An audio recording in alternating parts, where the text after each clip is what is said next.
All right, so welcome everyone to the NDBowling.com Classic. We're live in Sunset Lanes in Moorhead today. We are currently starting game 11 of 12 in Matchplay. Let's get you up to date on some scores here. I guess I only have a sheet after 8. Well, we'll give you scores after 8. Matt Meyer is leading with a 2042. Eric Parvey in second at a 1980. Thomas Wolf in third at 1800. Aaron Petrowitz at 1790. Ryan Selk at 1775. Mike Morris in sixth, 1760. Travis Herud in seventh, 1714. Todd Iverson, Chris Charles, and Ralph Hennebree round out the top 10.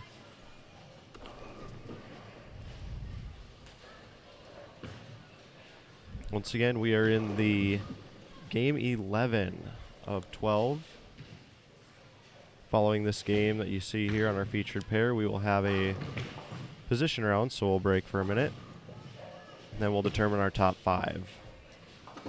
We had 49 entries this weekend, and the cut to make day 2 was plus 20, and that was Eric Parvey was the number. They are bowling on the, I believe it's a modified USBC Open pattern from 2013. I believe it's a 43-foot pattern and has been playing pretty difficult for most of the bowlers out here today.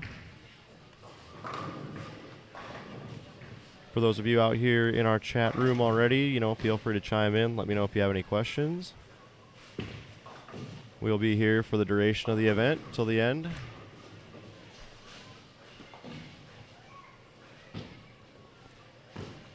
If you get a chance, please share our link on Facebook and on Twitter. I'd be greatly appreciated.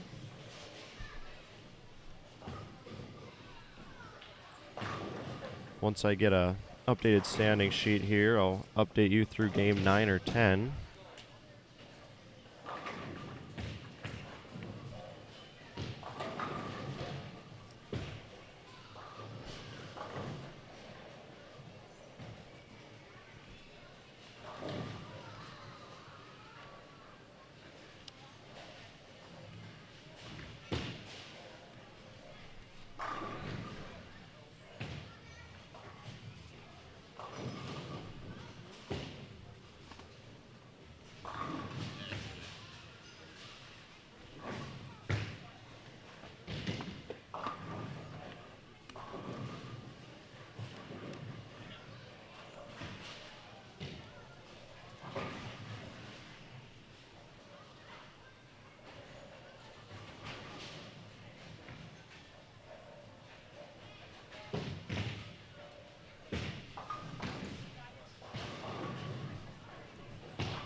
Okay, we just got handed a sheet here through 10 games. So after 10, Matt Meyer is leading at 25.02. Eric Parvey in second at 24.77. Aaron Petrowitz in third at 22.89. So a big gap there between second and third. And then it's pretty close. Thomas Wolf in fourth at 22.47. Mike Morris in fifth at 22.14. Ryan Selk in 6th at 21.96. Travis Herud in 7th at 21.24. Then Kempel, Iverson, and Hennebree round out the top 10. Once again, we are in the 11th game of 12. We'll have a position round here coming up after this game. All bowlers are bowling for the $1,500 top prize. $800 to second, $500 to third, 450 to 4th, and 400 to 5th. Once again, if you have any questions, please feel free to chime into our chat room there.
Oh, once again, we are about to wrap up game 11 here. We'll have a brief break while I figure out some scores so we can go into position round to determine our final 5.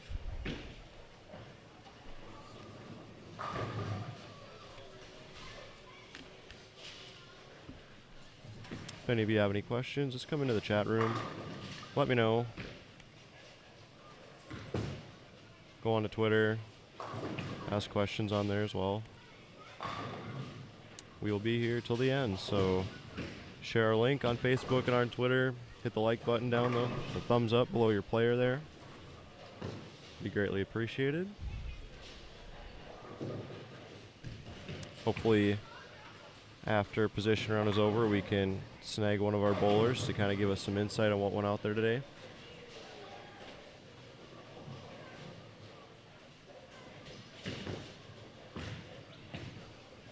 For those of you who just joined us, the scores near the top 2 kind of distancing themselves from the field a little bit.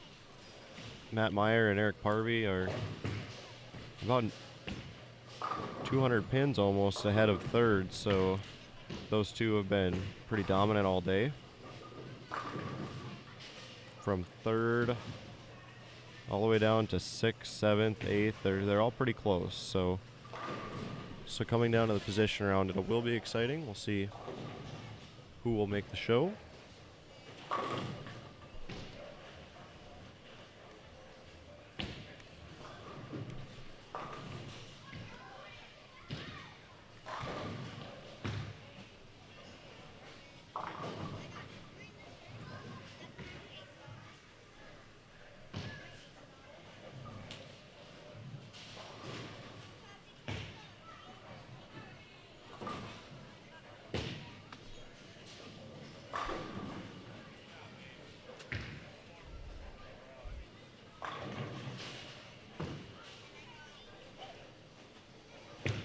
For those of you interested in the match, you see on our featured pair, Thomas Wolf unfortunately had to open there in the 10th for a 200.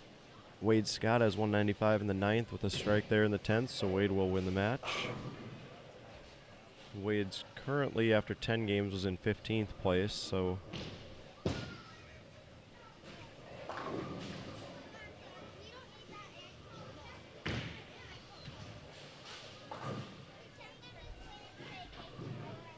once again, we have one more game left to go after this one before we determine our final 5, so stick with us and let everyone know.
Okay, well, we're joined in the booth right now by Thomas Wolf. We're going to take a quick break here before the position round. Thomas, how did everything go out there today? Not too bad right now. Right now I think I'm top 5, so we'll see what position round holds, and hopefully I can get something go big in the position round and move up a spot. For sure, for sure. Yesterday you were, what'd you qualify, second? Yeah. And it seemed like you and Matt Meyer were clear of the field there by 80 pins at least. How were they different today from yesterday? Yesterday, a lot of people started out, and today it seemed like everybody started in. Yesterday, you really couldn't start in at all. Um, I don't know, just every pair you go to for the righties, at least somebody ahead of you is probably throwing some surface and blend in the lane a little too much to where they get a little wishy-washy down lane. So it's a lot tougher to score today for sure. I agree. Yesterday I had a hard time from pair to pair. They were very different. So trying to find something consistent as you moved across the house was a pretty big battle for me. And I see that today too, because we're bowling here on the lower end of the house. I thought yesterday the higher end of the house was a higher scoring. So I would agree there. And so today there's more of a battle going on in the low end of the house. So yeah, 1 and 2 today are real weird. One will hook one shot, and the next shot you might not even hit the head pin, even though you throw it better than you did the other shot. So, and 2, it either hooks at your feet or it goes 60 feet. So shooting 200 on that pair is really tough. So hopefully you don't have to do position round down there. I don't want to be anywhere near that place. Right. And I'm not exactly sure how they're going to do the position around here as far as what part of the house they're going to put each people on. I know in the past they've just lined them up on lane 1 all the way to 24. And, if they do that today, that's kind of at a disadvantage for those top 2 bowlers having to bowl on 1 and 2. So yeah, I would agree. Eric Parvey's probably got the best look on 1 and 2. He's left-handed. He knows what ball to use there. I think he had 240 or 50 there. So, well, he is bringing his equipment down to our featured pair here. So maybe the folks here at Sunset Lanes will kind of start with the 1 and 2 here on our featured pair, and then work its way around, and the lower people would be down on 1 and 2. Yeah, I hope so, because, like I said, that the end 2 pairs down there are real tough. I mean, 3 and 4 isn't any real better than 1 and 2. So I agree. I ran into 3 and 4 and 1 and 2 yesterday. I think 3 and 4 was my second game, and 1 and 2 I finished there. Mm-hmm. It was pretty brutal. It really depends on who you're following, because yesterday they do the right moves right, left moves left kind of thing. Yep. And you really got to watch who you follow. And then the big thing is after Game 7 or before Game 7, you only moved the next pair over so that you avoided going on a pair that you've already bowled on. And so when you move that one pair over, you're with a whole different set of people. And which for me was really good, because when we did that, I think I shot 260 that game. Right. But before that, when we made the jump on the house, I think I had 2-0 on the low end and then I had 250 or 60 on the high end right after that. So it'd be nice to stay on the high side and definitely knock some pins down. All right, they're just tallying up scores right now for the position round, and then we'll get started here shortly. I guess I've only seen the sheet through 10, and you were, what, 4th? Yeah, 3rd or 4th, I think. Yeah, I'm not real sure. So you got to be close. I know down through 6 and maybe even 7th, it was pretty close, but then there was a little bit of a drop-off there. So yeah, and I think Matt Meyer is quite a ways ahead of Eric at number 2. So I think he's safe in that spot unless Eric shoots 300 and Matt kind of falls apart. But I think 3 through, like you said, 6, 7, maybe even 8 are kind of a toss-up. Somebody goes big and wins, and somebody shoots 170 and wins. It might hurt them. Right. And we saw that in the last 2 weeks, our last 2 shows up in Winnipeg and in Minot, that so many things can change, so many things can happen in the position round. So, you gotta keep with your game. And I think, in the position round, what's tough about it is in the 3-4 matchup and in the 5-6 matchup, somebody has to lose. Yeah, exactly. So no matter what, you're gonna gain the 30 pins on them, and if you're in the lower ones, you're gonna gain 30 on at least 2 people ahead of you. Yep. So yeah, it's not too bad if you can shoot 230 and lose, because you're still gaining some pins. But you shoot 2-0 or 190 and lose, it hurts you a lot. These guys shoot 2-0 and win, they make up that difference in a hurry. So absolutely, I recall in this very tournament like 3 years ago, I came into position round as a 6, and I didn't quite know where I was sitting because up at Liberty they didn't post the scores up. It was just kind of on a whiteboard thing.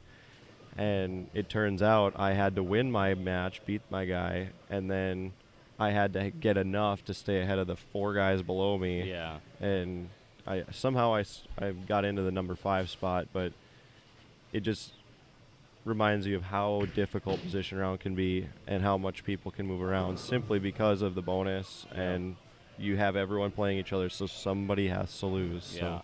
and I've been in the position too where I've had the big game and moved up, or I've had the low game and moved down. I remember maybe like 3 or 4 years ago up at the CMA in Minot, I was 5th and I was bowling against Justin Coast, and I think he beat me 158 to 146 or something like that, and we both fell. Even though he won his match, we fell to 10th and 11th, I think, that year, and we were in the top 5, you know. So Yep.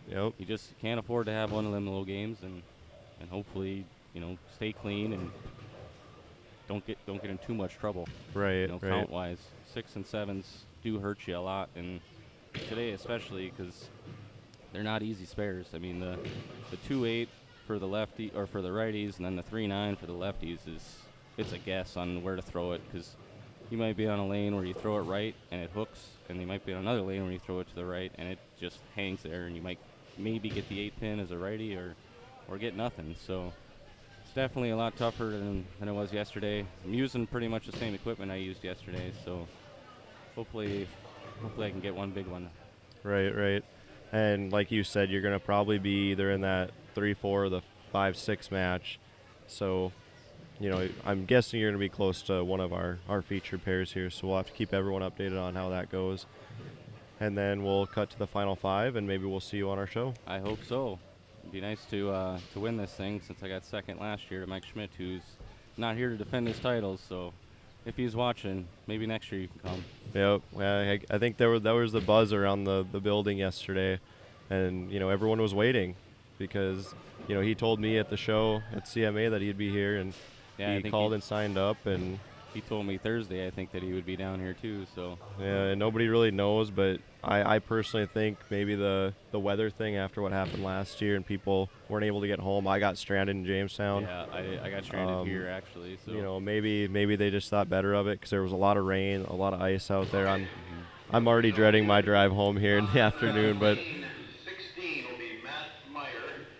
Okay, so they're going from the end all the way down. So. Yeah, so what they're gonna do is they're gonna have the 1 and 2 match on 15-16. Okay, so Thomas Wolf and Ryan Selker in the 5-6 matchup here. So.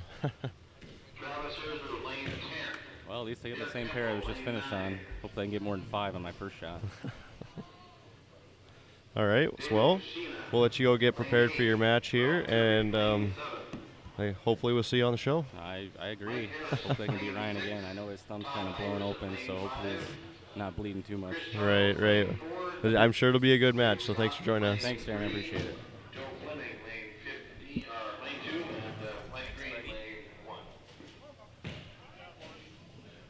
Okay, well, once again, we have the 1 and 2 seeds are going to be on 15-16, which is 2 pairs to the featured pair here to the right. 13-14 will have the 3-4. 11 and 12, which is our featured pair, will be the 5-6 match, and that is Ryan Selk and Thomas Wolf. I don't have the scores right in front of me.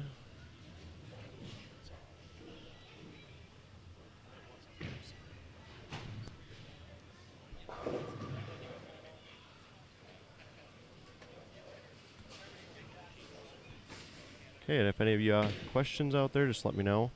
If you want to know where someone is at, just come into the chat room.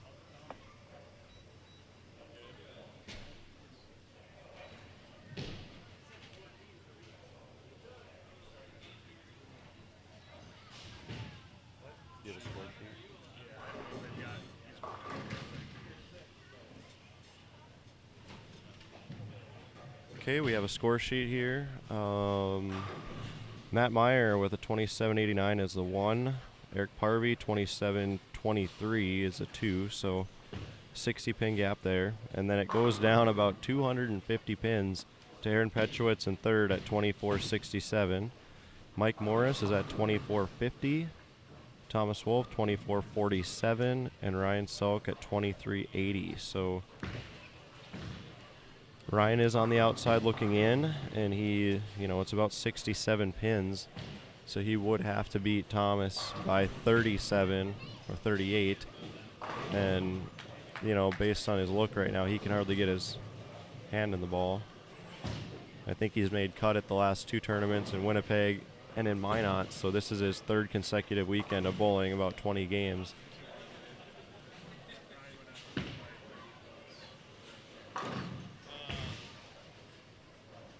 But the 3, 4, 5, they're separated by 20 pins, so it'll be interesting to see because Aaron Petrowitz and Mike Morris are bowling to the pair to the right, and you know someone's got to lose there.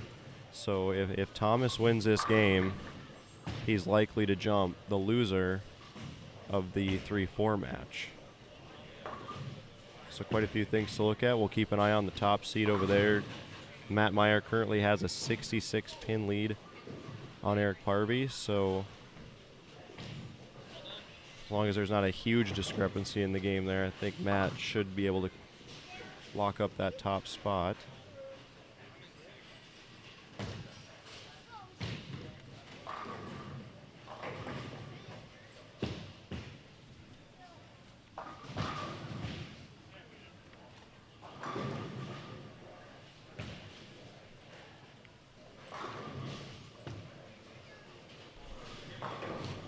And just to kind of fill everyone in, we decided yesterday that we would be likely moving this tournament to the beginning of March next year. There's been a lot of talk with a lot of bowlers around the area and having Winnipeg, Minot, and this tournament all in a row. If people are going to take a weekend off, it's likely for this tournament. And to help boost entries next year, we're going to move the tournament into March. And hopefully we can use a USBC Open pattern for that season. So, you know, if that's something that would interest those of you watching, you know, entice you guys to come out and bowl, you know, let us know. I'd like a little bit of feedback on the move.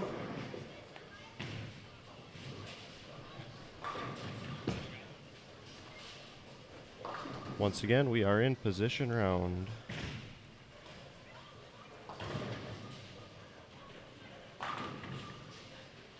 The finals will be immediately following this game.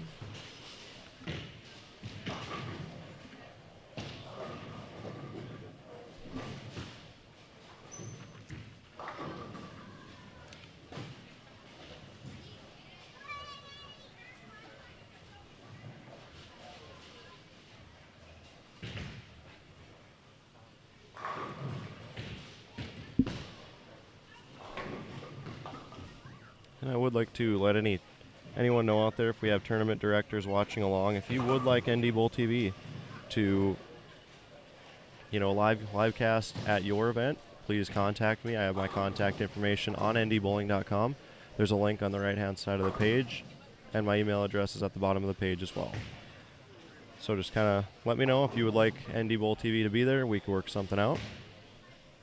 This, as of right now, would be our final show of the season.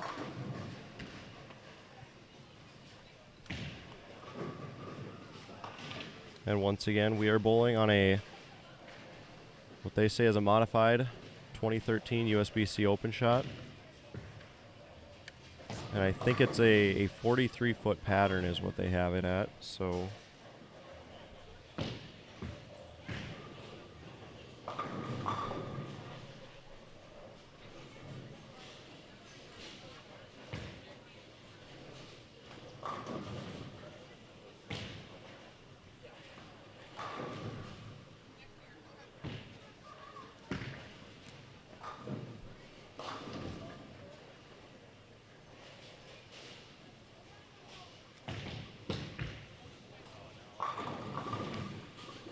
I don't think Ryan can get out of the ball anymore. His thumb's pretty bad. I know it was about game 7 or game 8, and he came up to us and said he could hardly clear the ball, and he took his equipment back to the pro shop to open up the thumb holes a little bit. And you know, I think this is his 3rd consecutive cut, and so 3 weekends in a row of bowling 20 or more games, plus any practice you do throughout the week, starting to take its toll on a lot of people, which is why I agree that we should, you know, move this tournament to March and offer up a break weekend out there for a lot of people.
And those of you tuning in, just please share our link on Facebook and on Twitter. It's greatly appreciated.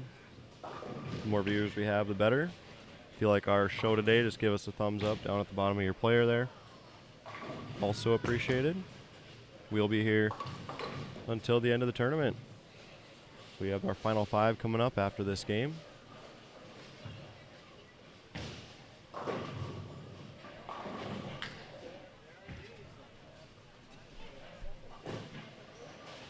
And no need to worry if you do miss part of our show. The show will be archived on the YouTube page for as long as the page is open.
Equipment malfunction here on our featured pair. I think Thomas needs a new pro shop guy, 'cause his lift just came out. He's got to re-glue it now.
Now we're here looking at our 5-6 matchup, and Thomas Wolf has 136 in the 7th with a spare in the 8th. Ryan Selk has 88 in the 4th and a 3-bagger now.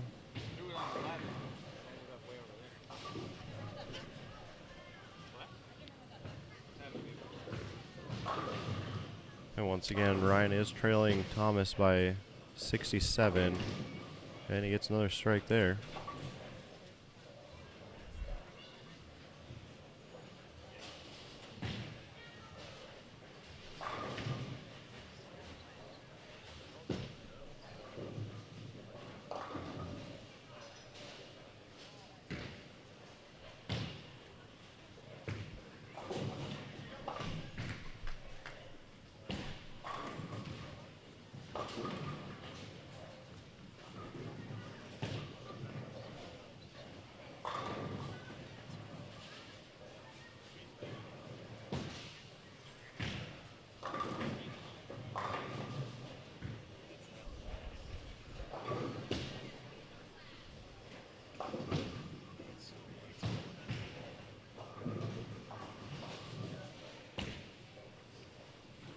In our 1-2 match, it looks like Matt Meyer can strike out for 224. And Eric Parby has 260 possibility, but that won't be enough. I believe Matt's got a 90-pin lead on that one. 66-pin lead, so...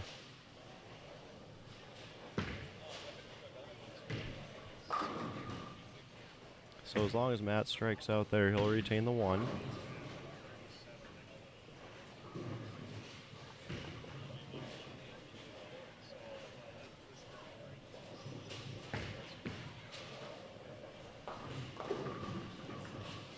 I guess with the bonus pins, it's not completely locked up yet for the 1 and 2. Ooh. And he rings a 10, so that'll be a 214 max. If Parby can beat him by 37, Eric Parby will be the top seed going into the show. And they are 2 pairs to the right of our featured pair. The next match is Mike Morris and Aaron Petrowitz. And as of right now, the match is pretty close. Once we have this all sorted out, I will let you know as soon as I know. But it looks like there could be quite a few moves going on here, and Ryan Selk on our featured pair could strike out for 245. And that shot there puts Wolf into the 190s if he spares this up and strikes, so...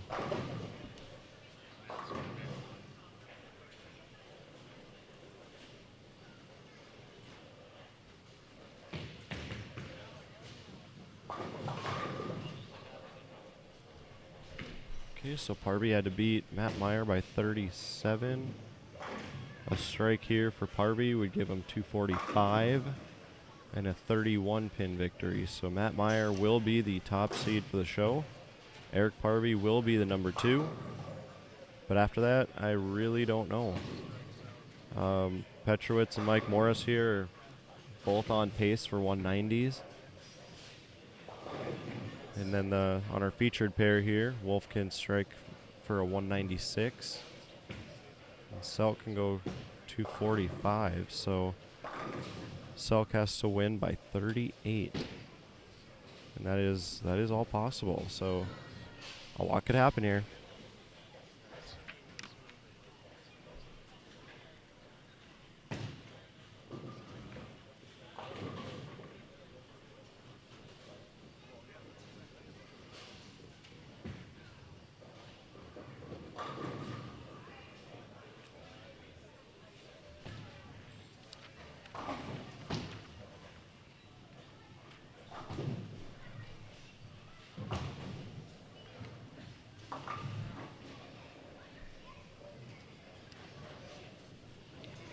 And from what I see, there aren't very many big games here, but the thing we'll have to watch now is Petrowitz could strike for 179.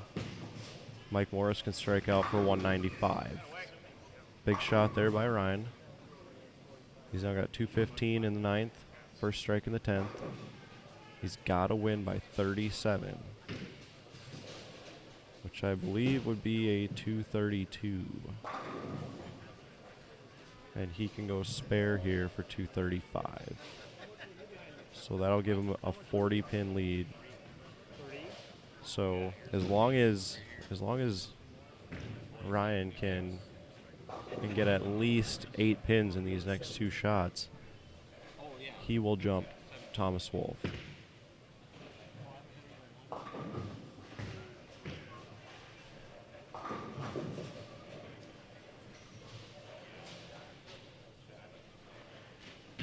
So we're trying to calculate scores here, but it all seems to be really close. But it looks like Ryan may play himself into the show here.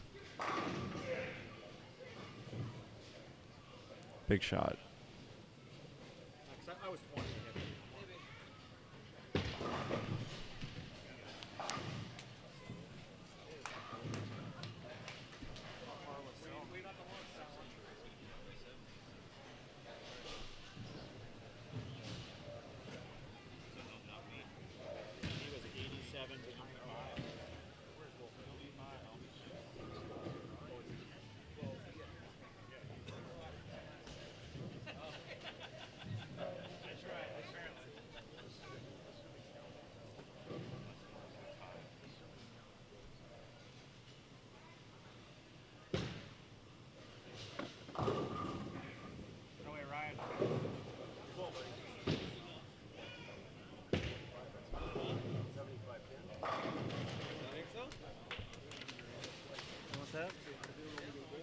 I don't really got much else. I don't know. It's enough.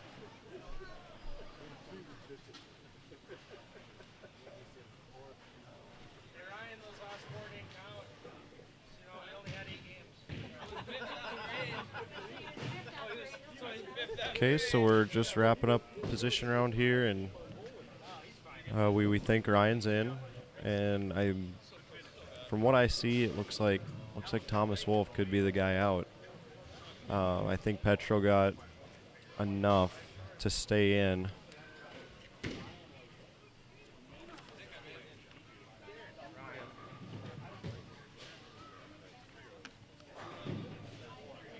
And we'll see if we can get one of our bowlers to join me here in the booth to talk about their day. And then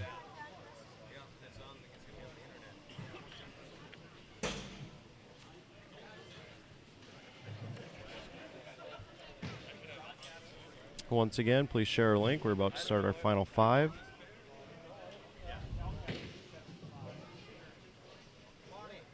We'll start the final 5 here in a little bit. From what we know, Matt Meyer is the 1. Eric Parvey is the 2. We think Ryan's in. We think Aaron Petrowitz is in. And we think Morris is in. But we're not exactly sure of the order. I think Mike Morris will be the 3. He's a 3-time winner here.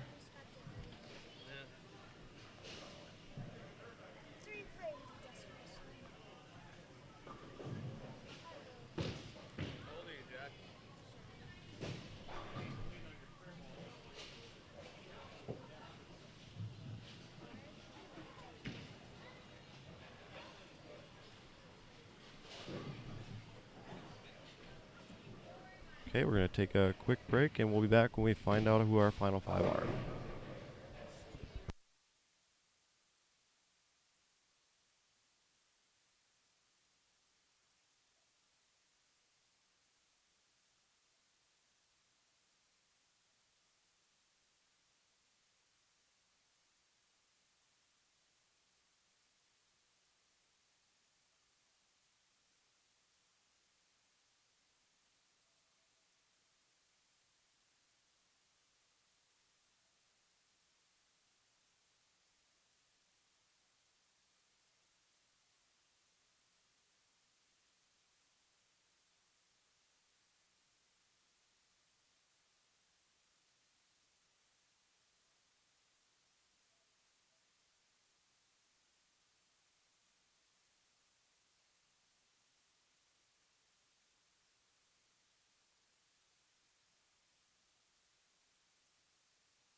Okay, so our number 1 is Matt Meyer. Number 2, Eric Parvey. Number 3, Mike Morris. Number 4, Ryan Selk. Number 5, Aaron Petrowitz. So that is our final 5.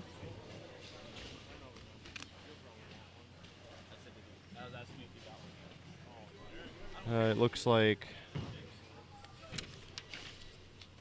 see how the scores worked out. Thomas Wolf was short by 4 pins for making the show.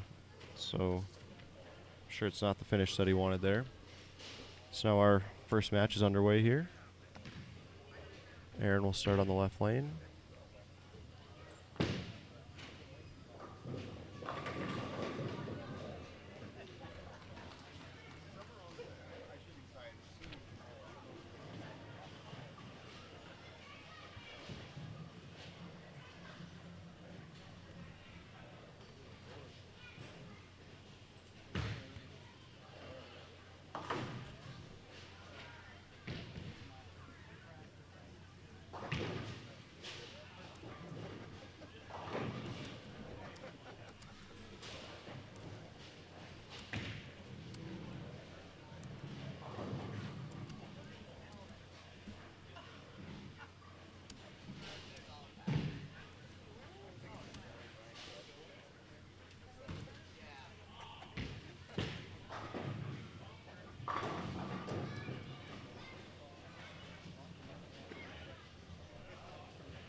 Okay, Selk covers a spare in his usual Sunday attire. For those of you who know Ryan, know that his wardrobe choice today was not out of the ordinary.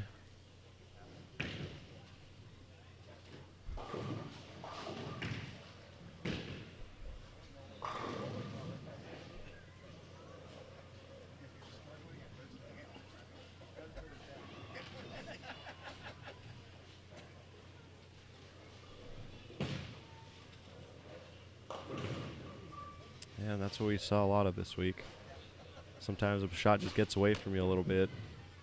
If you don't let the ball roll and let the ball work itself, it's hard to get it to face up. So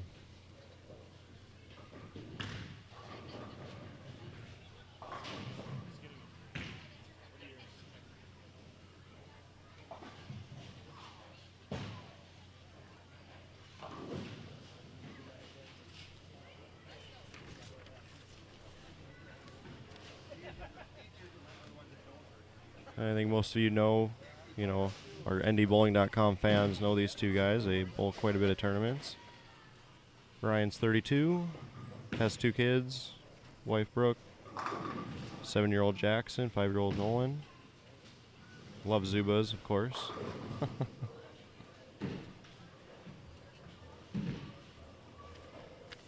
Aaron Petrowitz is 35, been bowling for 18 years. He's got 2 kids, Austin and Kaylin. Wife Erica, likes to fish.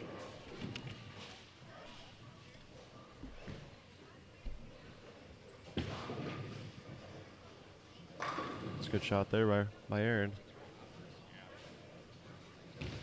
Neither of these two have won an NDBowling.com major tournament, so be a big win here for either of them if they can come through.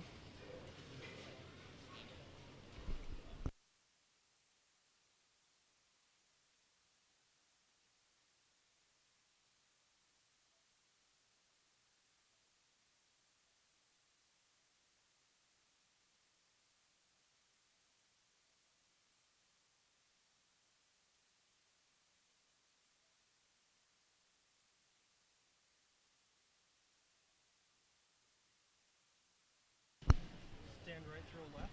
Then click it on the top there. There you go.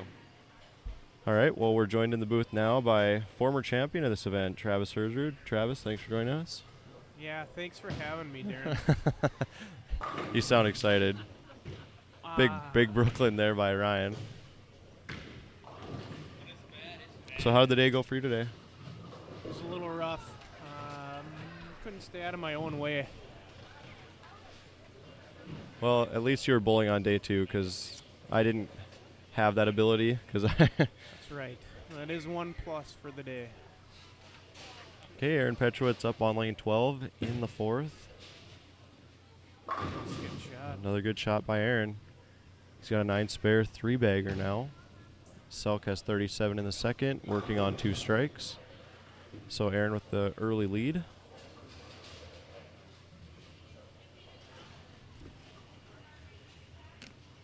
I know, Travel, you're pretty familiar with both of our bowlers in the first match. So, kind of how do you think this one's going to pan out? I don't know. Petro's got a pretty good look. I would put it on him, but I'm not so sure. You can't really count Ryan out either because he's not in front of the ball return yet. So Yeah. he's got plenty of room. That's right. And, you know, we were talking earlier that he has some thumb issues. He's having a hard time clearing the ball right now. I know he's bowled, 3 weekends in a row and made cuts at all of them. And there's a lot of bowling, which is obviously why we're trying to move this event to March. So we'll see how it pans out here. Ryan's got the opening there with the 10-pin lead from Petro, so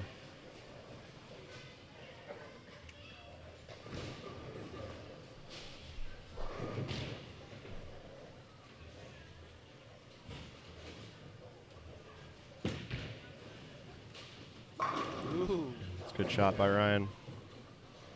And for those of you who are just joining us, we are in the first match of our final 5, Ryan Selk and Aaron Petrowitz. If you would, share a link on Facebook and on Twitter. That'd be greatly appreciated.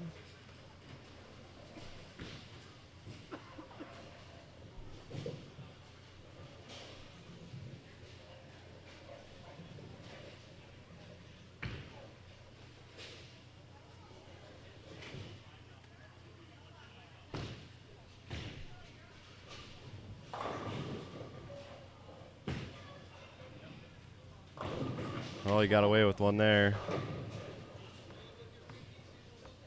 I don't know why he does that. Every time he does that in league, he strikes.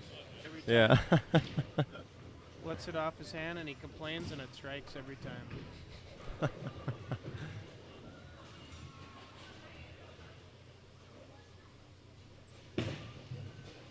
Looks okay.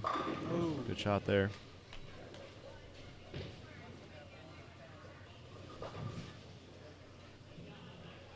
So the winner of this match will go on to face, I believe, a 3-time winner of this event, Mike Morris.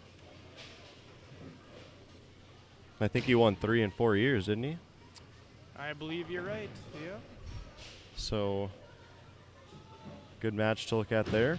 And then our top 2 in the show today have been leading since early in the day, and they've been kind of battling between themselves with Eric Harvey and Matt Meyer. First match here is pretty close. Aaron's got 119 in the 5th, working on 2 strikes. Ryan Selk, 97 in the 4th, working on 2 strikes. Doesn't like it. Not good.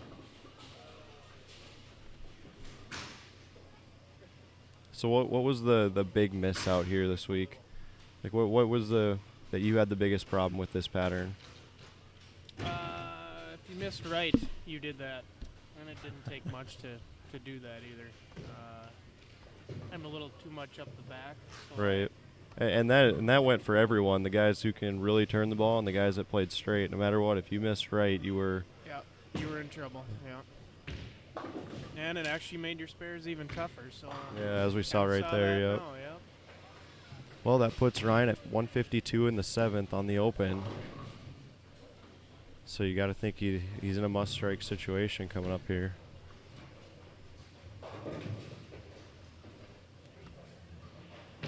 Ryan will finish this match first. Aaron Petrowitz with a 119 in the 5th, working on 2 strikes. Selk up in the 8th. That's his second Brooklyn's strike of the match. But it keeps him in it. Always told people I'd rather be lucky than good. You're right. But I'm definitely not good, so.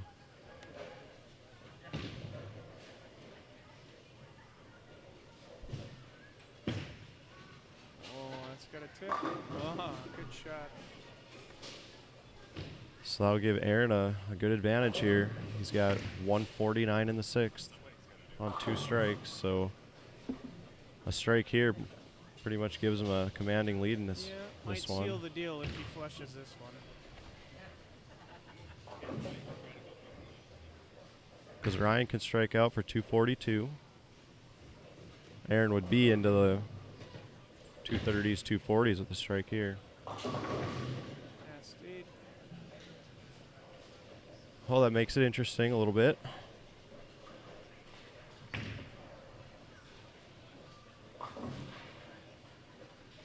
Because a spare here would mean Aaron can max out at what, 247? 247.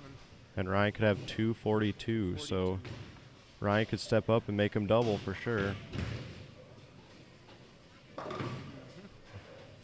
Wasn't quite sure about that spare there. But is able to cover the 2. Now Ryan is up here in the 9th. If he strikes out, he will force Aaron to double in the 10th to win the match.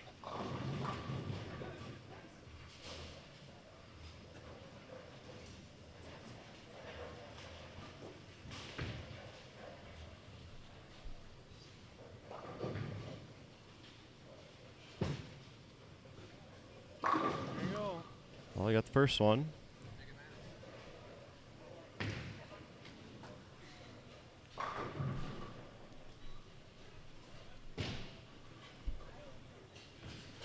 Once again, if Ryan strikes out here, he'll be at 242. Aaron would need to double in the 10th to win. Double in 6.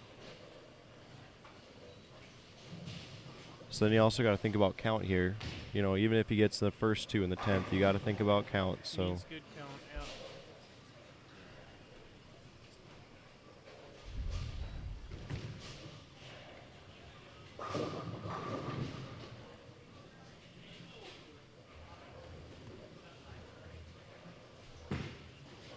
looks okay. Okay, you got the first one.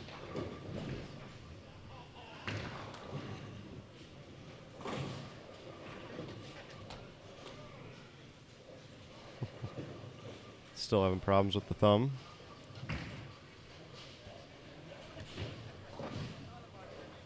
I think it's safe to say that after today, I don't think Ryan's going to be bowling for a few days. No, I think he's going to skip out on league Thursday, unfortunately. Because you guys bowl league together, what, here at Sunset? Yeah, right here at Sunset, yep.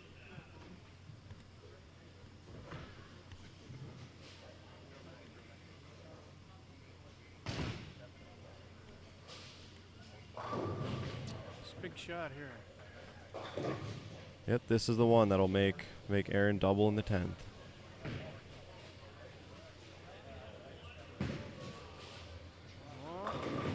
Oh.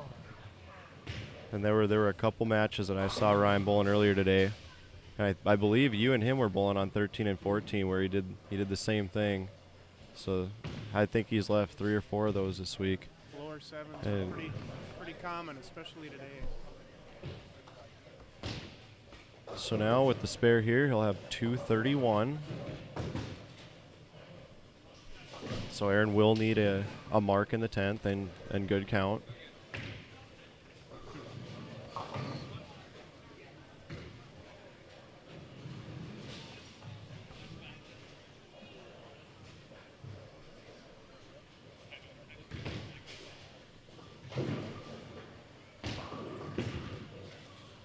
Pretty good. There you go. So that'll about do it.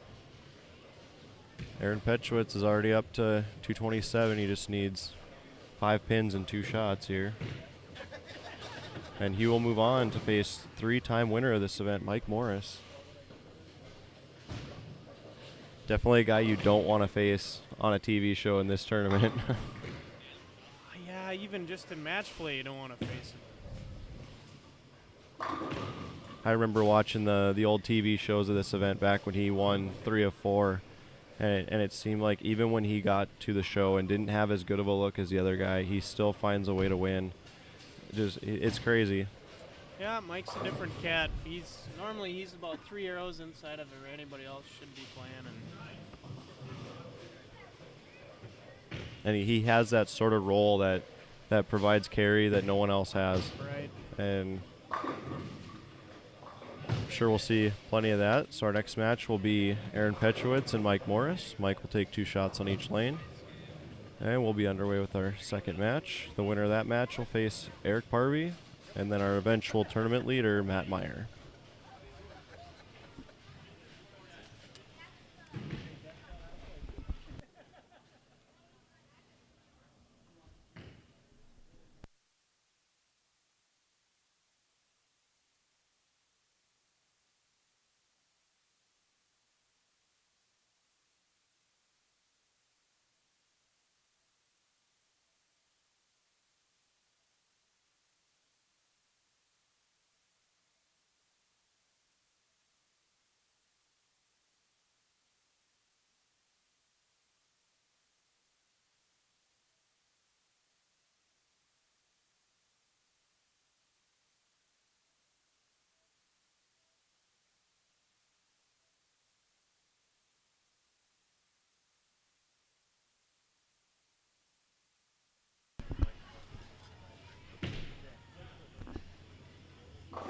Okay, now Mike Morris will be taking his 2 practice shots, and then we'll be underway. Travis will step away for a match or 2, and we're joined now by Joe Fleming. Joe, thanks. Hello, Intraweb. How is everybody today? And Joe is from the Sioux Falls area, made the drive up here this weekend to bowl the NDBowling.com Classic, which we do appreciate. Absolutely a pleasure to come up here. Definitely support anything with your name on it, buddy. Thanks, man. Let's get to know Mike Morris. As I mentioned before, he is a 3-time winner of this event. He's got 2 kids, Jack, who's 16, Julia, who is 13, wife Kim. He likes to play golf, tennis. Been bowling for 45 years. He's definitely a local legend, and I think many will say on the state and national level as well. He took 6th at the Denver Open, which I'm guessing was a PBA tour event or some sort of regional PBA affiliated event. These 2 bowlers definitely have the right ball reaction for the way that this pattern is played out. You just don't have any room to the right whatsoever. You cannot splash it. You have to be dead on. These guys are playing inside pretty much on the same line. It just comes down to whether you hit the ball correctly or not. Right. And you know, Mike's won this tournament 3 times, so the experience goes to him. Aaron looks pretty locked up on both lanes. I think it'll be a good match. Mike is the higher seed, so he'll have lane choice here. They've been having problems resetting the score on lane 12 all day, and they've had to do it from the counter. So, okay, there they go.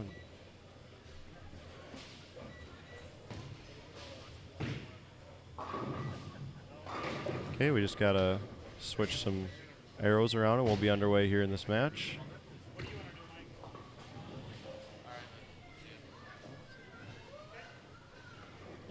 So Mike Morris and Aaron Petrowitz for NDBowling.com. I'm Darren Cini. I'm joined in the booth by Joe Fleming. And the winner of this match will face Eric Parvey.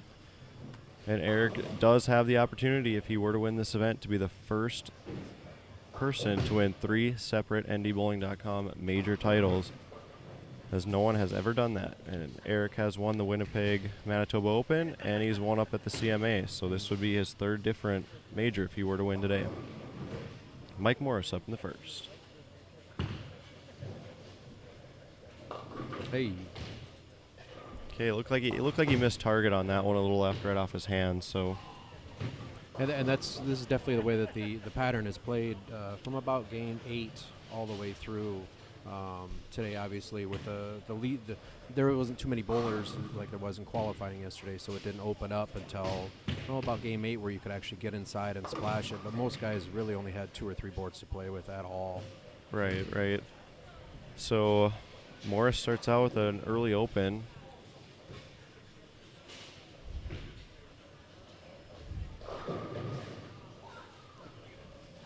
I don't think Aaron knows it's his turn. Well, now he does.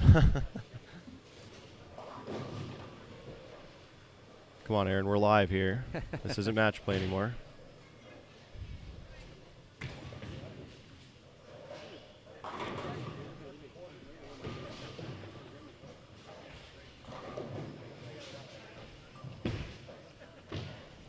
Looks like a good shot. He got the 10 out there. I wasn't sure the 10 was going to go on that shot. He is getting just fantastic reaction off of that Optimus. That Yep. is with his kind of voodoo roll that he has on that. It's real similar to mine. We're kind of both side spinners.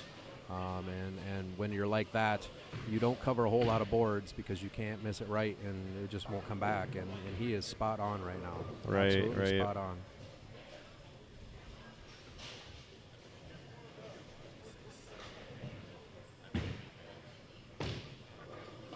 Okay, he had that one a little wide, but he got the shuffler, so he starts out with 2 quick strikes.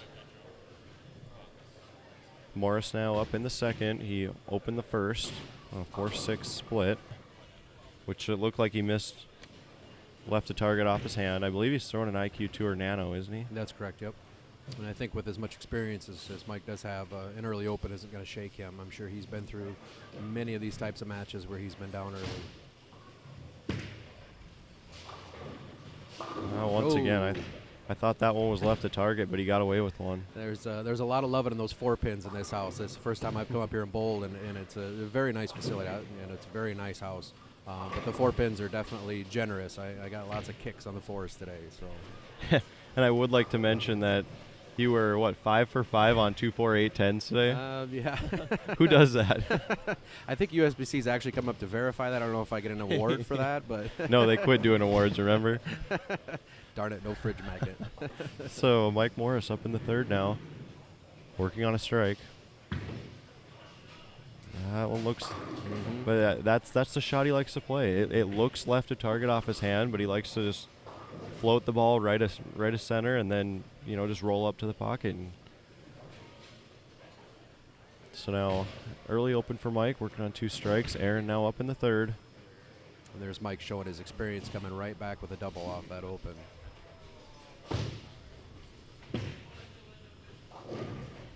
That's just great ball reaction. Unbelievable. Yeah, and in our past shows the last few weeks, it seems like whoever wins that first match has been gaining all the momentum they need, and they just start running through the ladder. And the only difference was last week, Clayton was able to overcome that as a top seed and win the shootout up in Minot. But it seems like the winner of that first match usually gains some momentum, and they're pretty tough to beat. Could really get locked in, especially when there isn't any moving on the championship pairs. It can really get locked in. And there's that Another 4-pin good again. shot. There it is. Yep.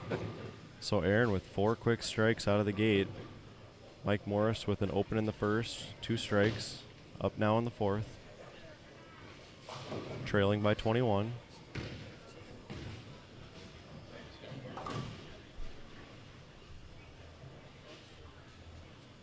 For those of you watching, please share a link on Facebook and on Twitter. We would appreciate it.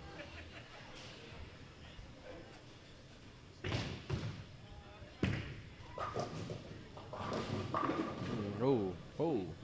Is he going to get lucky there? Well, he got the 4 out, but it almost looked like that 7 was going to go too. See, and I think Mike's playing where he wants to, but I wonder if he did give it a little more room. The way Aaron's ball is facing up pretty nice for him, I think Mike's would as well. You got to think the fatigue's probably setting in. At some point, we've just bowled 20 games in less than 24-hour period. Right, and it's really hard to stay down and post a shot at this point of the day. And the minute you stand up, you are going to pull it a little bit. So that could play a bit of a part of it. But it's no surprise to see these two in the finals. They have, I wouldn't call simple games, but they don't have a lot of wind-up mechanics. They're not using a whole lot of energy. Fewer moving parts. Exactly, so that they can kind of, withstand the 20 games that we did bowl, and it really does take a toll on your body. Mike Morris up in the fifth. It's a good shot there. Good shot. So now he's got 78 in the fourth and a strike in the fifth for Mike. Aaron now up with the front four. He could add to his lead with the strike here.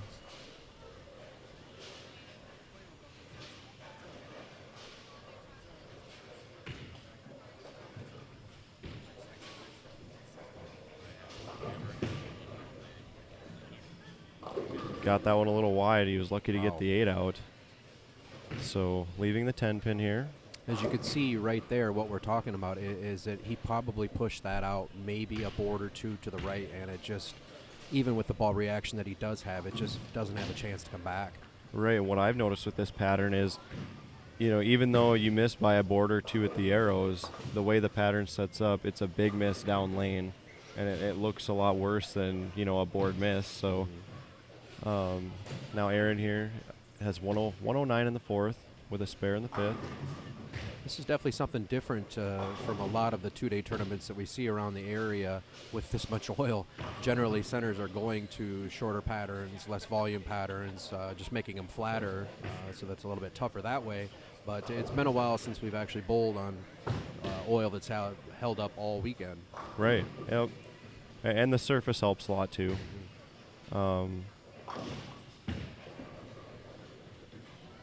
Another good shot. Yeah, I left my charcoal at home. I find myself at 7:30 this morning scrubbing away with with a Brillo pad on my balls. But unfortunately, they didn't do me much work today. So that's probably you got to do what you need to do though, and without knowing what we were bowling on, I don't think anybody in the house knew until the first ball was thrown what was going to be out there. So I called to sign up on Friday and asked him, and he still hadn't decided. So, which I like that. I like when everybody comes in. It's a fair opportunity that way. I know there are opponents on the other side. Well, you know, I want to know what kind of equipment to bring. Well, this is really fair for everybody when we don't know what it is. Gets the 10 kick from Mike Morris, and that gives him a double now. And you think he's just telling himself to keep throwing good shots, keep striking, and you know whatever happens happens. He can't control what Aaron's doing now, and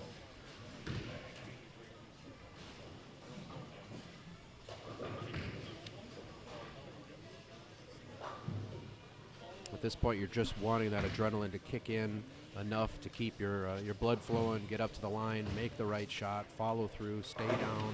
There's so many proponents to this game. It's nerve-wracking, and how people don't call this a sport is just beyond me. You come and bowl 20 games in a 24-hour period and try to function tomorrow at work. I agree. I dare you to try that. I used to, down at NDSU here in Fargo, I used to teach a bowling class, and a lot of another good shot by Mike. That is exactly where the line's at. And when I was teaching this class, I had some of the NDSU football players were in the class, and they would throw 3-4 games with a 13-pounder, and they would, you know, say, "Darren, my wrist hurts. You know, what do I do?" I was like, "Well, you know, it's something you get used to. You build strength, and it's a game for anybody. You know, you don't have to be tall, short, strong. You know, you don't have to." And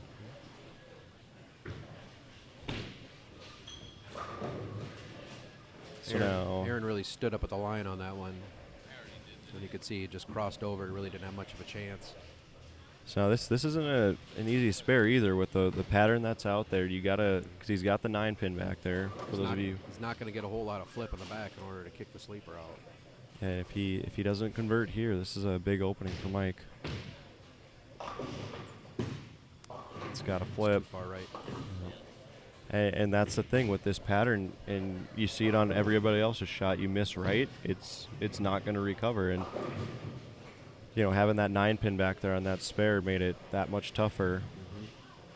And patterns like this, it brings you to a different level as a scratch bowler. Instead of just everybody striking and playing different lines, it forces you to do the fundamental basics that we all learned to bowling, and that's spare shooting. You're not going to get up there and great shot by Aaron there to come back after that 7. You're just not going to shoot 230, 250 on a pattern like this every game. You have to grind out those 2-0s and those 190s, and that's why you got to love patterns like this. They really make you work as a scratch bowler. Absolutely. And now Mike up in the 8th. He's working on a 3-bagger. This is a chance for him to take advantage of that open from Aaron.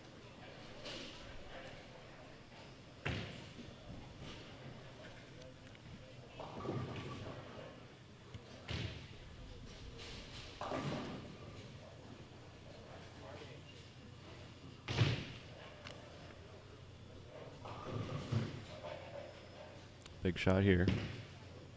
Pulled it in a little bit. Ooh. Amazing what one board will do for you. I guarantee Right. that was one board left.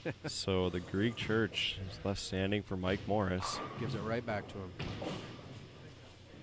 And that's one of the most frustrating things as a bowler when you're in qualifying and you have the chance to put up 240 in the 10th and you spare out for 220, or you're in a match, you're given a chance, and then you don't throw the shot that you want and you can't execute. It's one of the most frustrating parts of the game in my mind. Absolutely. There's so many ways that you can chip away pins from yourself by not picking up your 2 pins on a split, the 4-7-10, just getting upset and whipping in the gutter.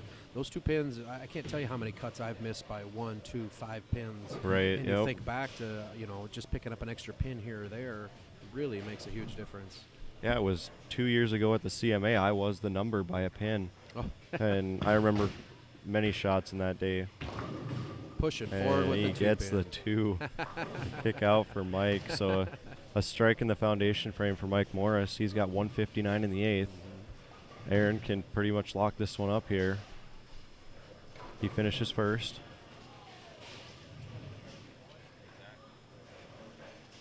I think if he doubles here, this kind of puts it away. Yep.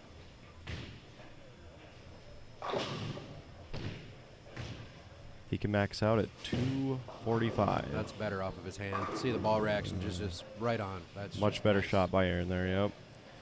So now Aaron up on lane 11 in the 10th. I think a strike here will all but do it. So next year, correct me if I'm wrong, you guys are moving the date to this tournament to March, is that correct? Yep, we're going to move it to the first or Good. second weekend in March, and then hopefully the USBC Open patterns will be released, and we can use either the team or the doubles and singles pattern out here that week to give people a good chance to see it in a tournament setting. And That's worth the drive alone just because you're going to get the breakdown of the pattern. I mean, you could bowl on it by yourself all day long at your own house, but you're not going to get the breakdown like you would if there were 4 or 5 other guys on the same pair with you. So it's definitely worth the drive wherever you're coming from. Make plans to hit this tournament next year. so Aaron on the spare, he does convert the spare. So now he can max out at 223. Mike Morris can strike out for 219. So as long as he gets 7 pins here, this one's over. Well, we just saw a Greek church a minute ago, so Right, anything is yep. possible. Especially with this fine line these guys are on. Aaron Petrowitz needs 7 to win. That looks pretty good for 7, and he closes it out. There you with a go. strike. So Aaron Petrowitz advances. He shoots 223. And he will play Eric Parvey in our semifinal match.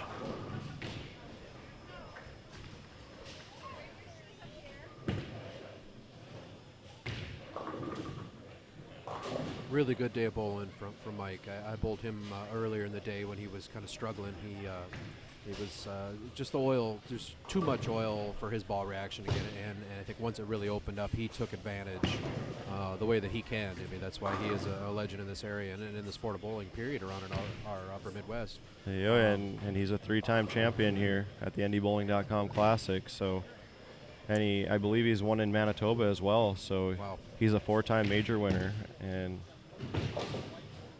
he's going to look back at that Greek church in the 8th because that was the difference. When you're working on 3 in a row, you had the opening, and I think he's going to be upset about that one for a little bit. But a guy like him, I think he'll let it go.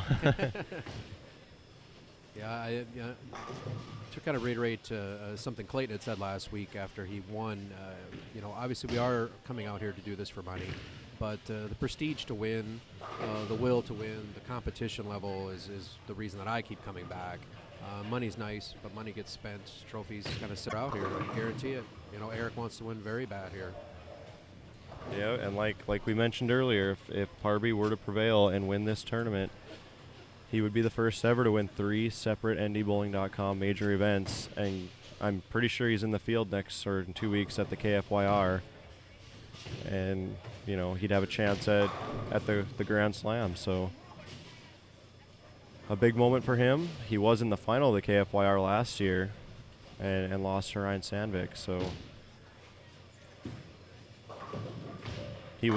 Eric was one of 2 lefties to make the cut here this week.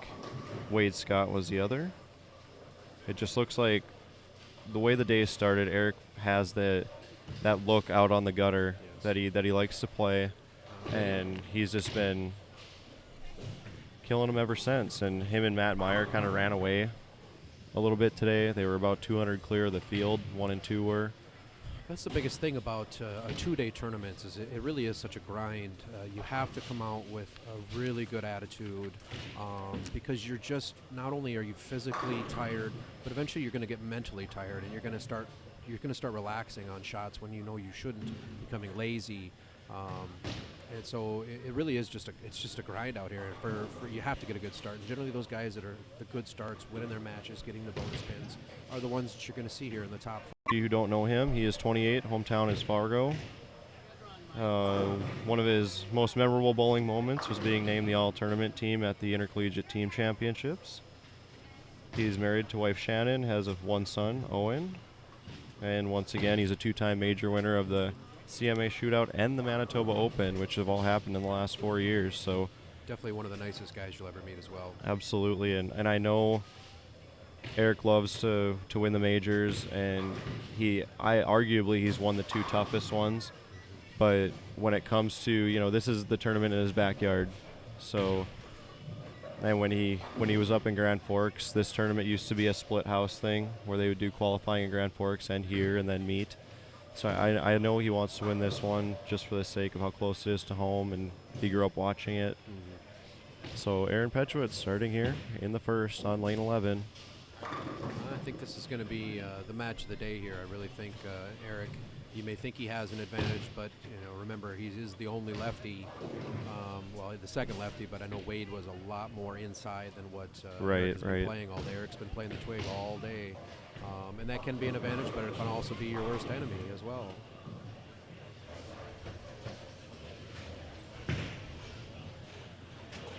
Ooh, wow, that's unexpected. So an early open by Aaron Petrowitz. And once again, after the amount of bowling that we have done, a mental lapse just like that. A 9-pin normally on any day of the week for him, I'm sure is just a breeze. Throw it and walk away. Yeah, he didn't like that one off his hand.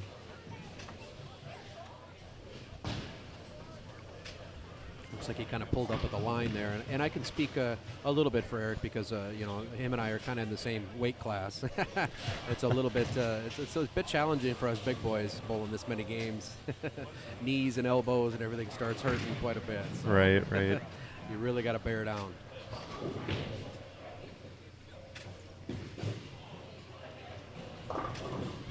But I tell you, when Eric Parvey is on, there's just no lefty that's smoother. Absolutely, and that's what we saw in his victories in CMA and at Manitoba. When he found it, he ran with it, and in both shows he was top seed, won in the final, and early on I didn't expect the match to start this way, but we got a 9-9 tie after 1. Eric up in the second on 11.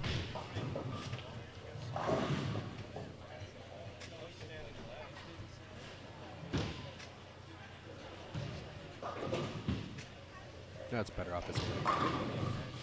Just have to settle in. Always the first few shots in a final matches like this, so ones you got to get out of your system, get settled in, get comfortable, and start dealing. Well, it is a big deal. We are, bowling on NDBowlTV here, so I mean there is some nerves, I'm sure. Absolutely, I know I'd have a little bit of nerves. The big cameras and production show. Yeah, the media celebrities and everything else. I think Eric has a little dab of makeup there from the makeup truck. Well, a good answer there by Aaron to come back and strike after the single pin miss.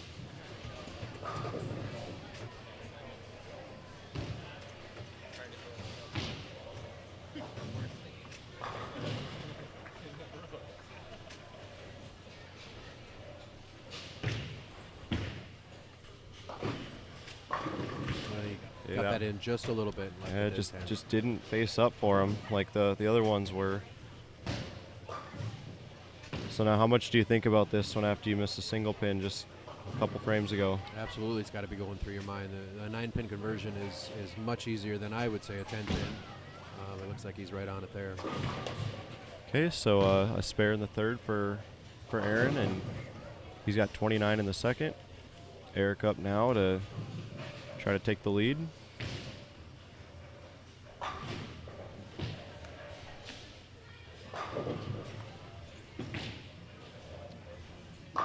Oh, yes. Got the 10 to kick out there. He really powered that one. He had his hips into that one. I believe he's thrown a disturbed. Yes, I believe so. Yeah, roto grip, disturbed. Aaron's still using the Optimus.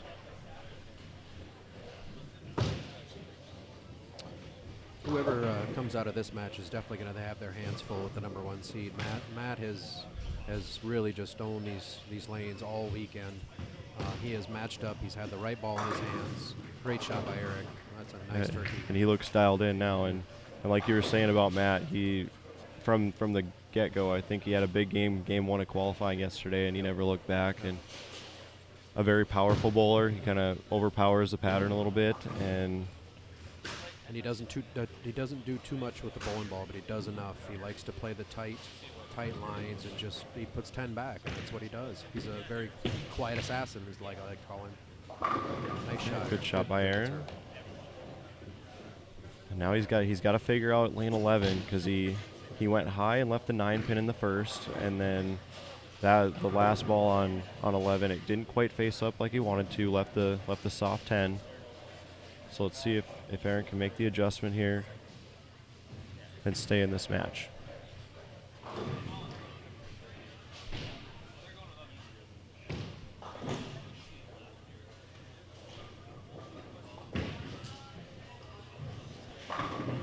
Much better there. So adjustment made.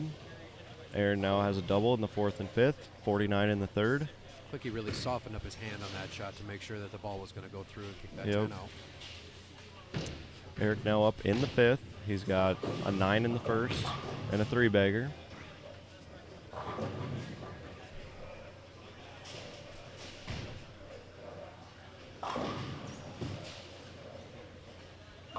Oh, another good shot there. Just seems like both shots on 12, it just kicks out that 10. Just sends everything to the right. And like I said before, when Parvy's smooth, he's smooth. I can guarantee you that a bowler that he tried to emulate as a child was Parker Bone III from the 90s.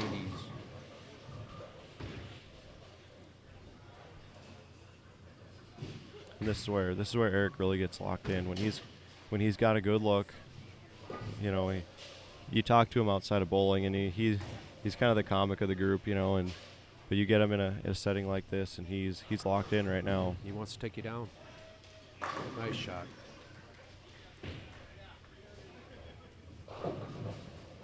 Eric adds to his lead now on a 5-bagger after the open in the first. Now, if you're Aaron, you got to keep throwing good shots. Absolutely. Keep Keep yourself in the match, because anything can happen.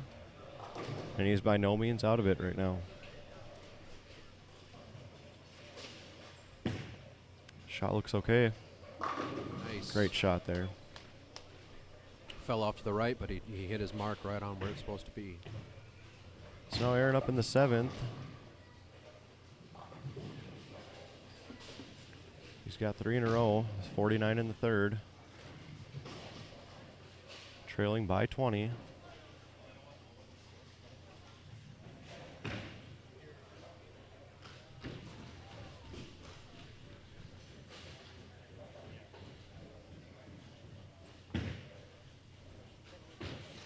Ooh, that checked up early.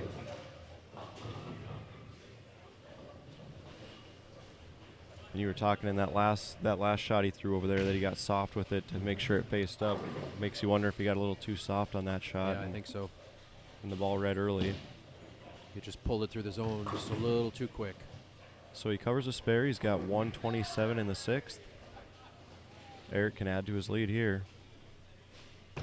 And the thing with bowling against Eric, when you're down, he's going to take advantage of it. He wants to shut you out through 8 frames. He doesn't want to have to play around with the 9th and 10th frames. He wants you to get you down. Move. Shot by Eric. It looked like he tugged that one a little bit, but he has a little bit of built-in hold room, and that helped him.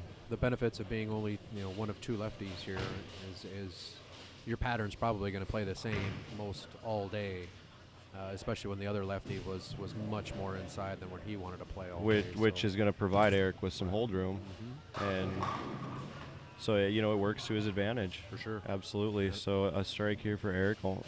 Gonna almost put this one away. Extend the lead to 40. It's another good shot. Yep. There you go. So now Parvy goes open in the first into the next 7. And opens up, a 42-pin lead here.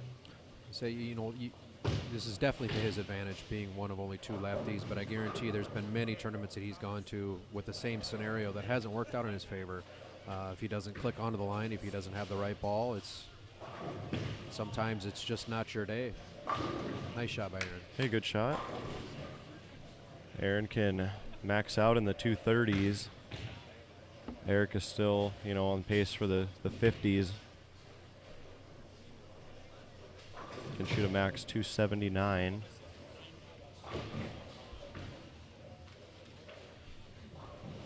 All it takes is a couple of back-to-back 7-pins here from Parvy to get it back, Aaron back in the match, so he needs to stay with it. It's a good shot. Okay, so he sets himself up. He has a double going into the 10th. He can max out at 237. Let's see if Eric can put this one away.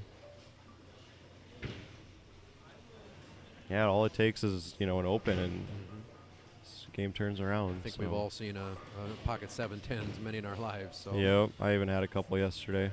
Oh, that's just that about does it. Yes, so sir. Eric Parvy is going to be in the 250s for sure, and it looks like he will move on to face Matt Meyer in a battle of heavyweights here. The guys that have pretty much taken over this tournament on day 2, and I think it's anyone's match. I don't think there's really a clear-cut guy in front on that one. So Matt's going to make his own line depending on whatever he's going to play a different line than the last couple of righties that we saw. He's going to throw the high hard one. And that's what Matt Meyer does. He just overpowers a lane condition, and it just, like I said, he's just a quiet assassin.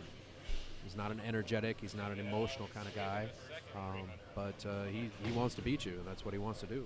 Absolutely, and now with Eric getting through Aaron here, that sets up the story. If Eric can win, it'll be his third different major, first ever to do so. Matt Meyer would be a first-time major winner. I know he hasn't bowled many of the events in the 4 majors. He has been up in Minot a few times and has made the show. So we've seen him on the Final 5 before.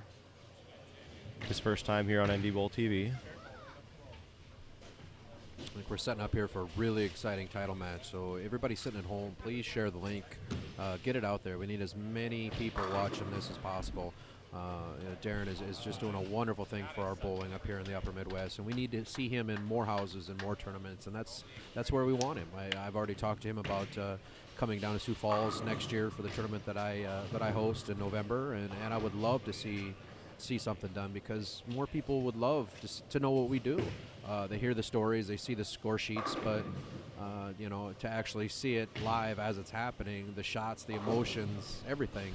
The 300 that you saw last week, I mean, that's bowling, and that's why we love it. That's why we keep coming back weekend after weekend after weekend. So get out there and share that link, please. Yeah, thanks, Joe. My pleasure. Like he said, starting next year, we are going to be, open to tournament directors if they would like NDBowlTV to cover their event. I have my contact on ndbowling.com. On the right side of there's a link where you can email me, or my email is at the bottom of the page. Get a hold of me. We can work something out. Once again, we are headed to a championship match between Eric Parvy and Matt Meyer. Aaron will finish up here in the 10th. 226 for Aaron, and he'll finish in third. 279 for Eric. Matt will get 2 shots on each lane. Let's see what we know about Matt Meyer. He is 29. Oh, no, he's 35. He's been bowling for 29 years. He said he shot a 300 at the World Series of Bowling a couple years ago. I think that'd be pretty exciting. Wow. I didn't know that. Wow, that's... I didn't either. And he likes to golf. He's married to Sarah, children Holly. He has, what, a bazillion 300s? Is that what he put on there? A bazillion? Yeah. He's got several. High game of 300. How many? 50. That's being modest, I'm sure. I am sure it is. Those of you who really want to know, just go to bowl.com, search Matt Meyer. You can find out for yourself. Yeah, Matt's not the kind of guy that's going to really boast himself and kind of the look at me type attitude. Right. You know he's coming just by the score sheet. You just look at the top, and he's generally going to see him in that top 5. And Matt is out of Alexandria. So for the 3rd week in a row on NDBowlTV, our top seed is from the Alexandria area.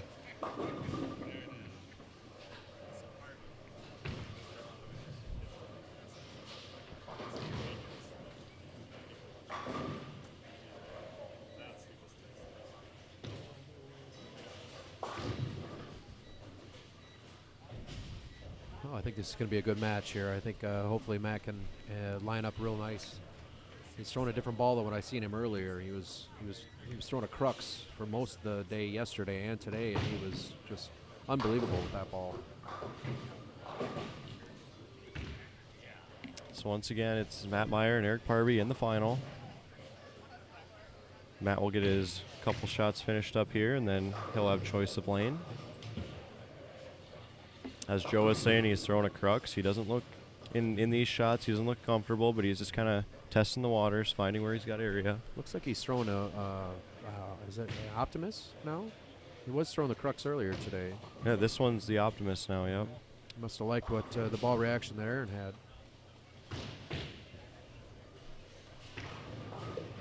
And Matt is, I believe, on advisory staff for Storm. I believe he is in the pro shop. I think I know he used to be, and I'm pretty sure, I guess by the shirt that he's wearing, it says staff. So Yep, yeah.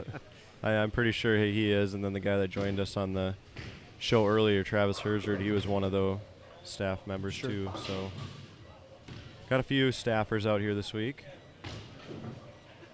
Hopefully at one point we can get a ball company on here with ndbowling.com.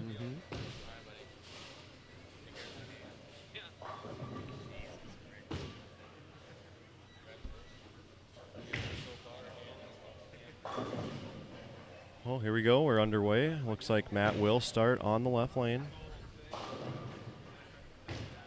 And the story of the match, it'll either be the first major for Matt Meyer or it'll be the 3rd separate major for Eric Parby, and no one has ever done that. And if Eric were to win, he'll have a chance next or 2 weeks at the KFYR to be the first to win all 4.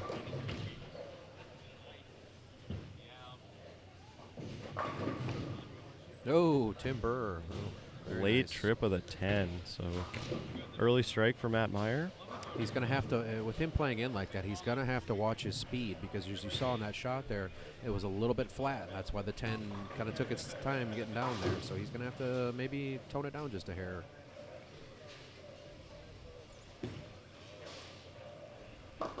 Looked like he cut that one off a little bit at the bottom. Yeah. Apparently Eric doesn't like the first frame, so he doesn't really, maybe feels he doesn't need it. I'll just get the next 11. You're right. His first frame percentage isn't very good so far, but everyone after that's good. Does have a chance. So an early open again for Eric Parby, but as we saw in the last match, he reeled off the back 11 for 279, so no stranger to the situation. Back in the good old days of the USBC, that used to get you a nice little crystal trophy. Yeah, back when they gave away awards. Eric Parby up in the second. Looks like he extended on that one a little bit, but it's still checked up early on him. So he's got to slow down. His feet are starting to get a little bit fast on him. It's like the situations where you press when you're trying not to press. Exactly. Just because of the situation, the moment, the magnitude of the moment, and just cover the spare here. Settle in. It's a good spare. So now Matt Meyer up looking to take advantage of the early open.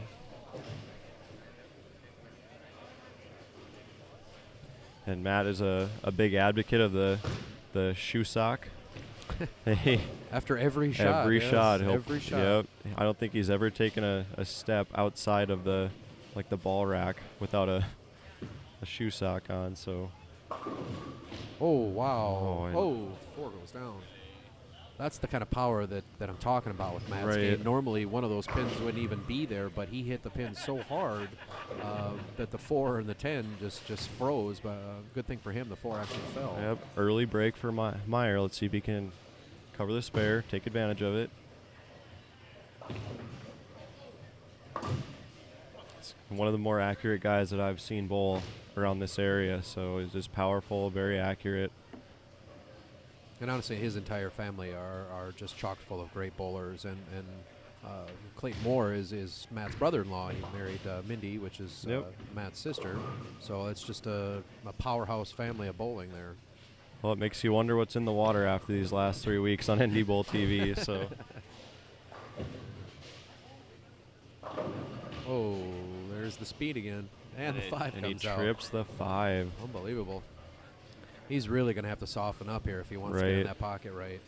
Because we've seen a 10 pin go really late that was very flat, and a couple of almost splits here.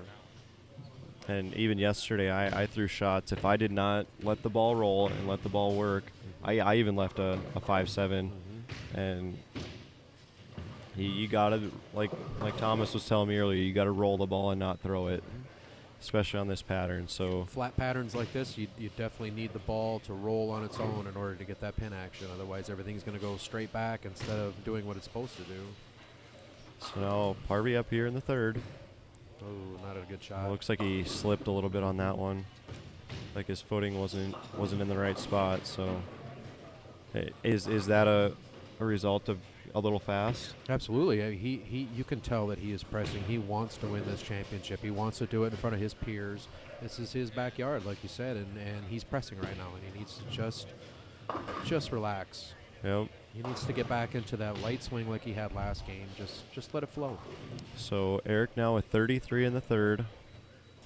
Meyer has 39 in the 2nd with a spare in the 3rd. So an early lead for Matt.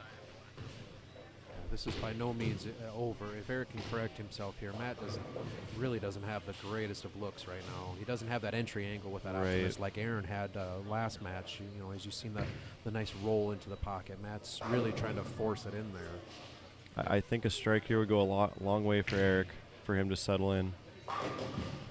That looked better. Well, I think he really tried to let that one go to get it off his hand. And like you said, slow down a little bit, and I don't think he caught it at the bottom like he wanted to. So cover the spare. You know, get your pins, get out, focus on the next shot, kind of thing.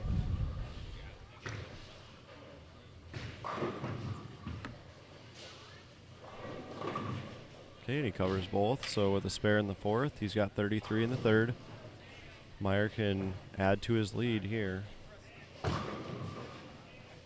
Yeah, I'll assume that Matt must have had a nasty spill or something when he was a child through. Yeah, he must have ruined a couple pair of shoes stepping through drinks or what have you. And well, he's been a bowling alley rat for his whole life, so I can definitely see that being a scenario. That's a better shot. Oh my, the 5. Still late. Like you said, it's like he's got to soften up a little bit and let the ball roll. That ball was a lot better through the heads there, but it's just flattening out. He's not getting any type of arc in the back where what you need in order to carry all the pins through. It's more of just a flat entry into the angle, and that's it's a speed thing. Ball reaction just isn't good right now. And earlier today I watched him bowl, and he was playing a lot farther right. And then as the day went on, it started reading and facing up a little too early for him. And as he got in on the oil, now we see the issue of, getting the ball to face up, being soft enough at the bottom with it. When he was down on 7 and 8 practicing, he was throwing the crux practicing, so he must have saw something he liked with this Optimus. So. Oh, wow. And it hit it. Tippy, yeah. tippy. Well, he hit the 7. It just didn't go down. So This is the opportunity Eric's been looking for here. He needs to settle down and get himself into the shot next frame. He's up. So with the open in the 4th, Matt has 66. And Parvy's got 33 in the 3rd with a spare in the 4th. So, you know, the door is open there. It's just if Parvy can settle in, relax, and throw good shots like he knows how, then he can make something out of this match for sure. Let's see if Matt makes an adjustment here. Looks like he was softer there. Well, I think he actually maybe moved a board or two left with his feet because that looked a little bit more inside than his last 2 shots. So he still wants to force the ball, but if he can get it in just a little bit more, that's the result that he's looking for. Instead of that half pocket hit where he almost had the back-to-back 5-7s. Okay, so he's got a strike in the 5th. Parvy up now in the 5th. Looking to take advantage. He's just pulling off everything now. Yep. And you can see that. Trust me, this isn't life-altering money for these guys. That the will to want to win for us is so high, and this is what things can do to your emotions. You want it so bad, and see if you can convert. Oh, he missed right there. Or he missed left, I guess. Well, open in the 5th. He's got 58. You know, trailing in the match. Oh. Oh, no. Well, if you guys can't see it in our shot here, we have some open bowlers a couple lanes down.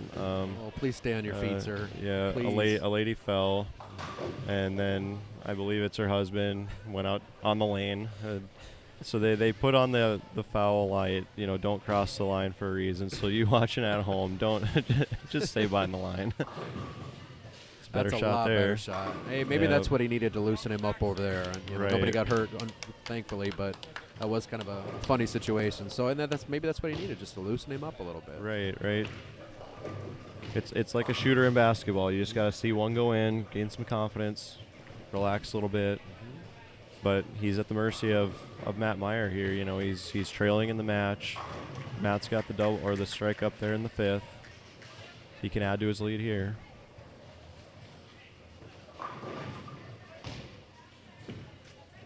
That's inside. Yep. Okay, he trips a 6 out, so he leaves a 10. There's one thing that I do know about Matt. He gets out of so many splits because of his ball speed and then just the way that his ball hits the pin. His pin action is just incredible. He saves himself 10, 15, 20 pins a game by getting out of splits.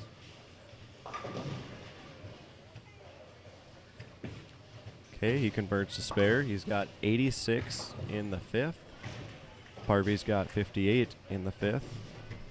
Eric's got the strike up in the 6th, the spare up for Matt. So Eric can chip away at that a little bit. Once again, those of you watching, thank you for joining us today, and please share our link on Facebook and on Twitter. And if you didn't catch the whole show, it will be archived on our YouTube page, so you'll be able to watch that whenever you'd like.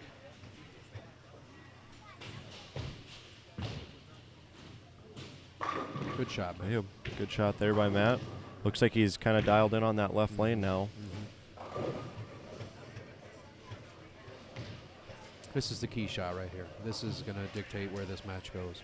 Yeah, if he can put a double together on these 2 shots, it's better. Didn't like it, but he's got the ball out, and yep, that's the power we're talking about. Even though he didn't like it off his hand, he still had that power to get up to the pins. Yeah, he didn't cut that one short at the bottom. He really let that one go, even though I think he missed. But it recovered on him because it was a better shot. So now Eric's up in the 8th. He's working on a double here. I think a strike here will go a long way in this match for him.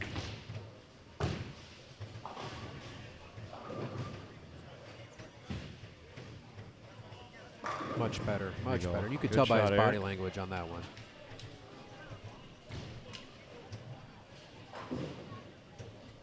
And once again, just like every other show here on NDBowlTV, we'll try to get a word with our winner, or maybe even both of them when we're done here. Once again, this would be the first major victory for Matt Meyer if he were to prevail. If Eric Parvey were to win today, it'd be his third major, third different major, first ever to do so. Matt Meyer up in the 8th, working on a strike. Oh, banana split.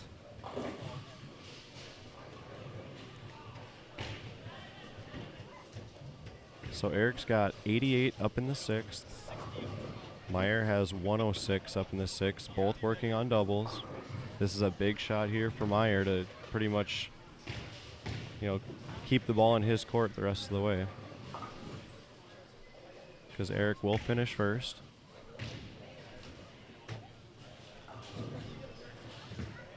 That's a good shot. That's a great shot. Good shot there by Matt, which in control in this match. He's got 136 in the 7th.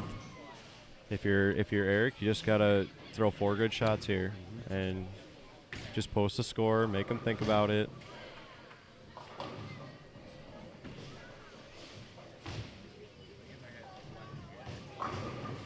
It's a good one. It's a good shot there by Eric. He can strike out for, I believe, 208. My accounting background serves me well. Matt Meyer can strike out for, what do we got up here, 226. So it's definitely not over. And we saw earlier that 5-10, or the 5-7 that Matt left, and that's easily on the pattern like this, something that could happen. So great shot by Eric. 2 more he needs to put up there. So the next shot will put Eric in the 2 O's. Once again, Matt Meyer can go up, strike out for 226. He's got a 3-bagger going into the 10th.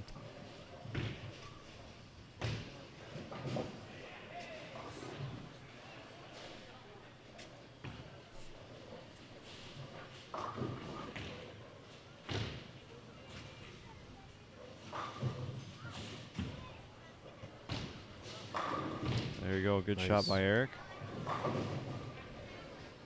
He is definitely going to be kicking himself later with those first 5 frames. Absolutely, especially once he got the first one and settled in a little bit, the arm swing loosened up for him, and he just started throwing it like he knows how. And like we said earlier, nothing changed from the last game when he had the last 11. Nothing changed to the lanes. They were the same pattern. It's just the pressure of what we do. It can get to anybody. It doesn't matter anybody's mental game. That's a great. Well, he got away with that one there, but he will get the 208 on the board. It's a great finish. So Matt Meyer up in the 10th. Let's see. Does he have to have the first one here? You're the accountant. I believe he does. I believe he's got a strike here.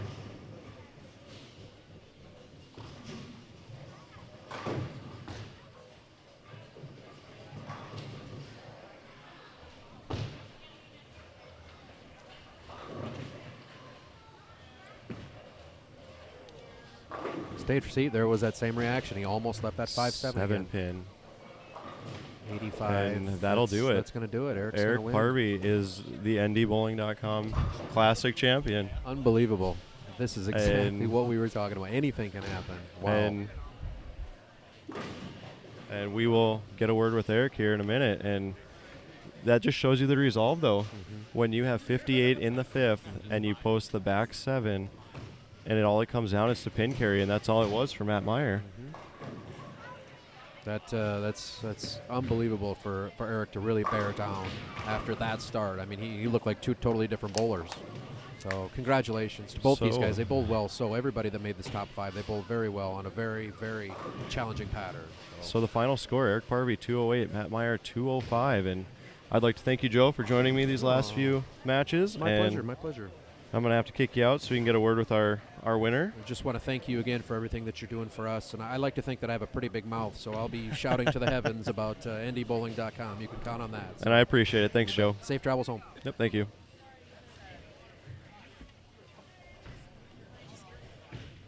Good job, Derek. Okay, we are joined now in the booth by NDBowling.com Classic champion Eric Parvey. That makes 3 majors and the first ever to win 3 separate majors. How does that feel? Pretty amazing. I kind of dug myself a little hole this last championship match, but it was feels pretty good to pull out a win here. So take me through the first 5 frames there, because you just finished off the back 11 the last game. You were pretty comfortable. Was it the magnitude of the moment? Were you a little fast with the feet? What went through there? Yeah, kind of a combination of everything. I couldn't get comfortable around game 8. I kind of pulled my leg muscle, so I couldn't really. I've been really just kind of trying to stay loose on the practice pair and everything, and it kind of got tight. And then obviously my feet got fast, and I was just sending everything wide. But when you're playing the twig, you got a little bit of room, and I settled down, made better shots, and that's kind of how I got there, I guess. And Joe and I were talking earlier about how you and Wade were the only lefties in the field today, and Wade was playing inside of you, which we think it carried a little more oil down and gave you a little more natural hold room. And I think there was a shot in the first match that you bowled that you didn't like it off your hand. You missed it in, and it faced up well. It struck for you, and from there on out, it was just, it was game over there. You were pretty comfortable. Take us through your week. How did the lanes break down for you? And the Saturday was kind of a lot of a challenge. I had to shoot 224 to sneak in. I jumped, I think, 5 people to the game 8 to get in. And you were the number. I was the number. So today it was just a little drier, which I used my disturbed pretty much all day yesterday, and then today it just faced up a little bit better. It just read the lane a little better, so it was good. But well, I have to ask. You're the only person that's won 3 separate NDBowling.com majors. Are you in the field at the K-Fire? Already checked. Check is sent. So does this change your approach to that tournament, as it's the only one you don't have? Well, hopefully, Jack, if you're listening, if you give me the twig, I will be forever grateful. But I've had a good look on the twig the last 2 years out there, so I have a feeling that will not be there this year. But I'm just going to go in with an open mind like I do every tournament, and just kind of be prepared for whatever it gives me. Last year I took 5th in this tournament playing 4th arrow, so you just got to be prepared. You got to keep an open mind on every tournament you go to. And these majors are the reason I bowl, and it's kind of like you said, it's in golf. We have these major tournaments, and it's, even though this one's taking kind of a dip, it's nice to see it bouncing back a little bit here, and it's only going to go up if we keep pushing it and get a little bit more sponsorship and more people travel to do it. So absolutely. Well, congratulations, Eric, on great bowling week, and we'll see. Well, we won't be on NDBowlTV in 2 weeks, but I'll see you at the K-Fire, and I'll be there. And a big thanks to you for everything you do. We appreciate that. And I appreciate it. Yep. So. And thanks to everyone for watching. Absolutely. Thanks, Eric. Well, that'll do it for NDBowling.com. I'm Darren Cini, and we will say goodnight from Fargo. And I got to get home. I got quite a drive for me. So thank you all for watching, and we will see you later.